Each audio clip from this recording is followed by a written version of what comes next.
Ray the Wild Gourmet. Today we're down in the Siletz Bay in the Taft area of Lincoln City. That's at the south end of town. And we're right here in front of the Three Brothers. That's the 3 rocks we just shot there. And we're going to be pumping some sand shrimp. We're going to be using my shrimp gun here. It's actually called the shrimp gun. And it has a tennis ball that's right here, which is squished between 2 metal washers that make it engage with the sides of the tube. And that way it creates pressure. So when you shove it into the sand, you pull out on the handle, and that sucks sand up into however far you pull the ball. And then that sucks all the sand and sand shrimp and water combination together. And then as you push it out, it pumps everything out onto the surface where you can see what you've got. And you hope to find that you've got a sand shrimp in there. And it works pretty good. A lot of people you'll see out here pumping sand shrimp, they're actually pumping them for bait. But I've got a good thing for you guys, you fishermen. If the salmon like them, guess what? You're going to like them too. I take them in the kitchen and cook them up and eat them all the time. They're really delicious. I used to serve them in my restaurant. I got about $8.95 for about a dozen of them. And they're a really delicious thing. You put a sauce on them, and it's a good source of protein, good source of calcium. You eat them shell and all. We do remove the legs because they're a little chunky and crisp and too hard to eat, but the rest of the body is covered just with a very fine shell, and that's a good source of calcium for your diet. So don't be afraid to try them. Don't just feed them to the fish. When you don't use up your bait, go ahead and cook them. The ones they sell in the store, they mark them for bait only, but they haven't done any processing to them to put anything on them. They're sold live, so you can still eat those even if you don't use them for bait. So if you get skunked fishing, you still got something to eat when you get home. So let's go get along with me and let's go. What you want to look for is you want to see these little holes here. There's millions of these little holes out here, so really a plethora. There you go. If you've never done this before, this is all you're looking for. These little mounds or little holes like this, they all contain sand shrimp. They're down there, they eat and all kinds of stuff. So we're going to just go ahead and try a couple of these holes here and see if we can get one.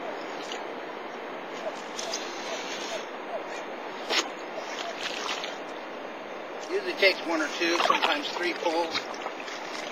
Oh my, get a little stiff here.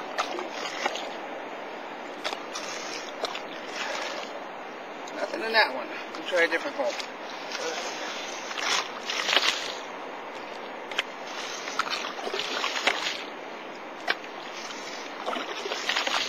There's one. All right.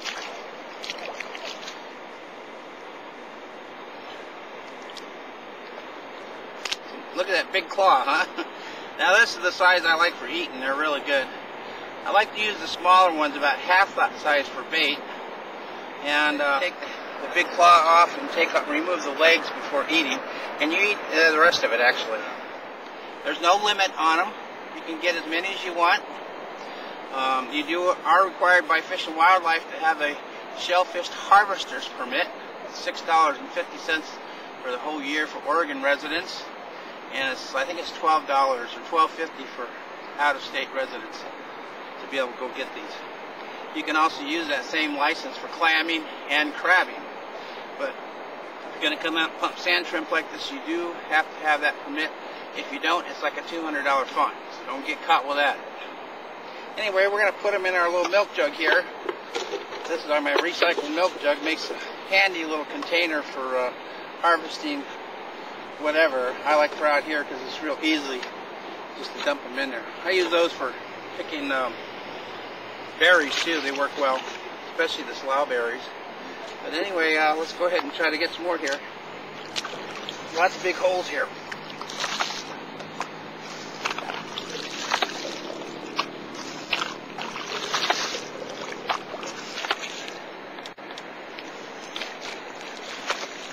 Some of these holes could be clam holes too. So that's why we might be hitting some without it. There was part of a clam neck I got. Oh, there's one.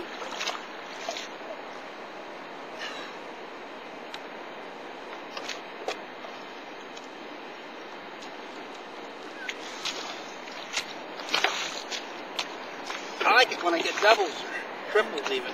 I've done that a few times. There's a little one. No, that's a sandworm. We cut him though. Cut him up. I'll show you that. Now here's some good bait. These little sandworms. They're, you can eat them, you can saute them. Oh, he's yummy. Yeah, good stuff. Here, get back to it.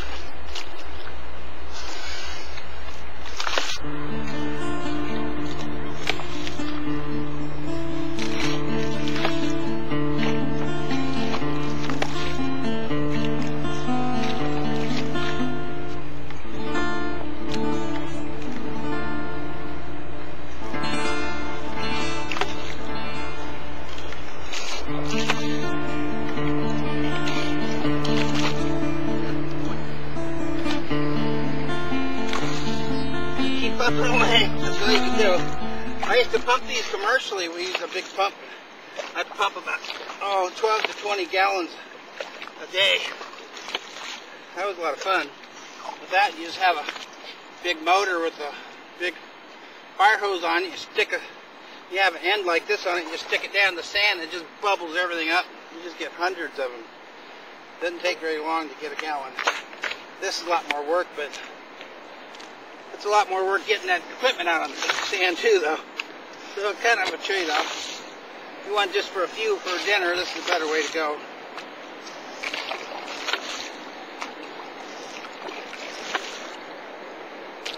Well, I'm sure not finding them yet for sure. Oh, let's walk out here and try to find more.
Watch him try to dig in.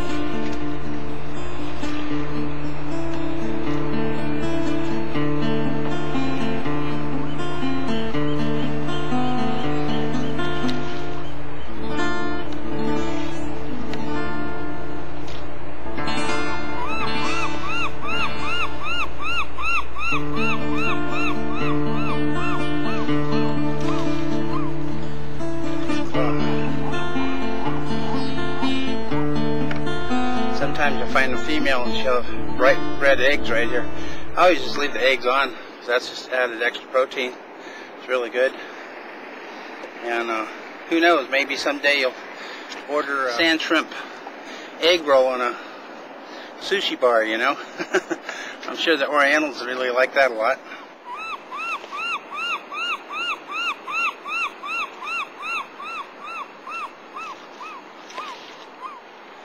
Well, I think we have enough for our purposes to make a nice appetizer plate here, so we're going to go in the kitchen now and show you how to cook some of these up, show you how good they taste. Anyway, thanks for joining us for another exciting outdoor episode of the Wild Gourmet Show. This has been Lee Gray, your host.